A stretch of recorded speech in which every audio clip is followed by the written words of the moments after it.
Hello and welcome to the first video in this series on transitioning to AS level biology from GCSE. What I'm going to try and do in these videos is give you a little flavour of what AS level biology is going to be like, and crucially what we would expect you to know when you turn up on day one. Okay, so literally what we expect you to have in your head, what you can call on from your GCSE studies to help you access the AS level content that you're going to be taught. Now this of course is especially important this year because a lot of you probably won't have been in a classroom for up to 6 months, right? And as such it's really important that you are up together and up to speed on the basic stuff that you need to get on with A-level biology, because I don't want to see a huge number of blank faces looking back at me if I'm the one teaching you. Okay, so this is what we're going to do in this series of videos. Right, we're going to have a look at course structure in this video, demand and difficulty, as well as some examples in terms of the new depth that you're expected to know biology to, and certainly in terms of the knowledge and the language. Okay, and then in subsequent videos I'm going to take you through each of the 4 major topics in AS level biology and essentially tell you what you should be revising, what you should be familiar with, to help you access that content when you turn up in a classroom in September. Okay, so first things first then, AS biology. Now I'm speaking about, this is the one I'm most familiar with and the one I teach. I'm speaking about AQA AS level biology, right? Where I teach, we've also done AS level GCSE.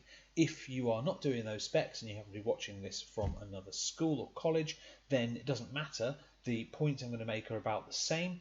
Broadly, all of the same material is covered, but maybe in a slightly different order. So for AS level in AQA, there are 4 big units in year 12. Biological molecules, cells, organisms and exchanges with their environment, and then genetic information, variation and relationships between organisms. So a bit of biochemistry, a bit of cellular biology, a bit of physiology, and a bit of the kind of genetics, inheritance-y, environmentally, evolutionary stuff. So pretty much what you would expect if you had to pick out the big 4 or 4 of the big areas in biology. Okay, so we'll do a separate video on the specific contents of each of those units following this one. Okay, but this one is the introduction to talk about demand. Now the first thing you can do if you want to get an idea of what the demand is going to look like is look at the textbooks. So I've got them here. Maybe you're familiar with this textbook if you use the same ones that we do. Right, certainly all my students should be familiar with this textbook here. Right, this is the biology 3rd edition, and as it's about that thick there. Okay, that has gone in your head hopefully over the last 2 or 3 years. Okay, or 2.5, 3 years. That's what you've learnt. That is the contents of the entire GCSE. Now for comparison, if I show you the A-level version, we've got this. Okay, so this is the A-level version, this is the GCSE. This is what needs to go in your head over the next 2 years. As you can see, it is much thicker. So the first thing to know in terms of demand is the pace is going to have to increase, because this is a lot more content in potentially the same or slightly less time. Okay, so I can give you an idea on grades as well, where you will come in, and obviously this is all approximate but based on statistical models over many years of watching students work their way through from GCSE and on to A-level. Okay, so here's the GCSE scale. Now certainly for our students, if you're coming to be taught by us, you will have had to have made a certain bar. You'll have to have made a bar of a level 7 as the entry criteria to get in. If you're watching this from another school or college and you found this somewhere on your internet and YouTube wanderings, then you might have been let in on a 6, maybe, but that's a different thing. So I'm going to talk predominantly about grade 7s and above. Okay, this is broadly how the AS level grades line up with the GCSE grades. Okay, if you are a level 7 student and you do very little else, you come in going, I got a level 7, brilliant, fantastic, I've made it in, and you essentially stay at the same level of biology knowledge and try and apply that very good GCSE biology knowledge to AS level, you will get a U. Okay, that's broadly what happens, E's and U's. Okay, if you just try and work your way through on GCSE knowledge, the level of demand simply isn't high enough for you to access a grade at AS level. Okay, this is what tends to happen if students come in on those grades and don't do any work. Okay, don't progress in any way. If you're coming in on a level 6 in a different school, for example, then you've got work to do even to access the bottom of the AS level spectrum of grades. I'm not saying it never happens. It does. I've known many students where they have achieved very highly from a low starting base, but it is an enormous amount of work. Because if you even come in with a 9, which of course is an outstanding performance at GCSE, and you just coast your way through year 12, you are statistically probably going to get a D. Okay, about that kind of grade. You have to take a step up in the demand of the work, in the way that you're answering questions. So for a grade 9 student to get to an A grade, they have to work, they have to learn new things, they have to learn new techniques, and they have to change the way that they're working. Someone from a grade 6, for example, even at that incredible rate of pace of improvement, is going to have a really, really steep hill to climb to get to those A's and B's. Okay, and then when we add A2, which is not the subject of this video, but just for interest, when we add the full A level on there, the level of difficulty goes up again, the amount of content goes up again, and the specificity of the language goes up again, I would say by about a grade and a half. Okay, so that's kind of the progression that you can expect through. Now you might say, well, how can we know that? Well, the first way we know that is from past precedent. We track all our students and what they got at GCSE through into A level, and in my experience that's multiple schools, not just the one I'm teaching in now, but across the schools I've taught in and across the nation, this tends to be the case. Okay, so what specifically in terms of the work can I show you that will give you an idea of the change in depth of knowledge? Okay, so here are some examples. So we'll start with just things you have to know. Okay, and this is an easy example. So these are some cells at GCSE level. Maybe you recognise them and you would be able to go through and you'd be able to recognise the membrane and the cell wall, the nucleus, the cytoplasm, the chloroplast, the vacuole, and then obviously the ones that get you the higher marks at GCSE, your mitochondria and your ribosomes. And you should be able to say at GCSE level what all those things do. The nucleus controls the cell, mitochondria provide energy for cellular reactions, ribosomes create protein, and so on and so forth. However, this is now no longer good enough. Okay, this is a very poor representation of a cell for A level standard. What we need to do is move you from having this as a view of your cells to having this as a view of an animal cell. Okay, as you can see, it's a lot more complicated, a lot more detailed, there's a lot more in it, there's a lot more to it. There are structures in cells that you have not yet learnt about, that you have to know what they are, what they do, right, and how they interact with all the other structures in the cells. And of course, the other cells are the same as well, so you've got an animal cell and a bacterial cell in a lot more depth. Okay, so to give you an example of the depth we're expecting, right, we're going to take you from thinking of a cell that looks like this to one that looks like this.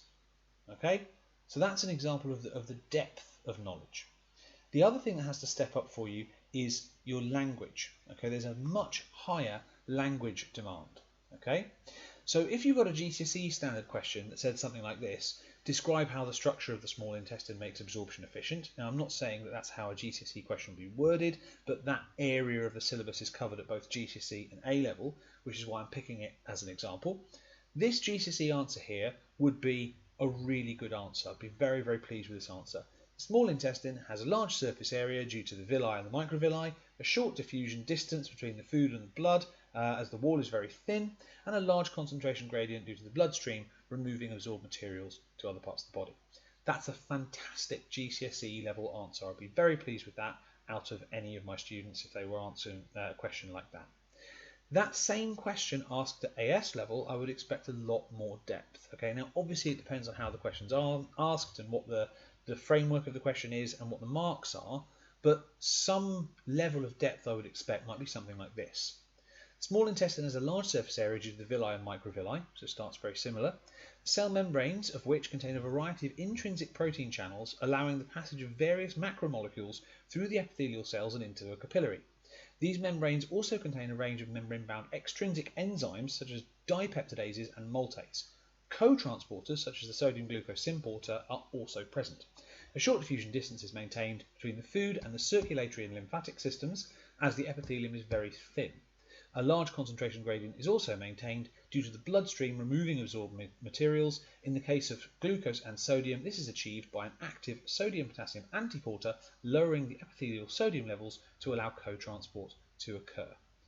Now in there's language you've probably not used before, there's terminology you won't have used before, and there are concepts.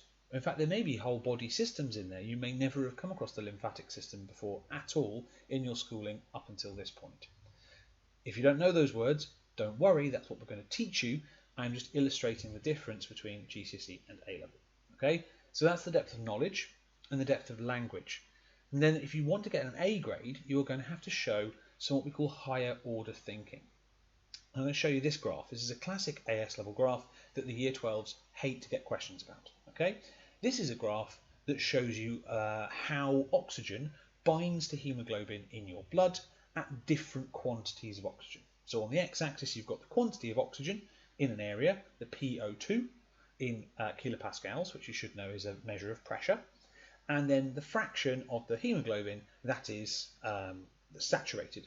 So as we can see in this chart here, at 12 kilopascals of oxygen, up here, look, the red line, our hemoglobin is over 90% saturated, or 0.9. Okay.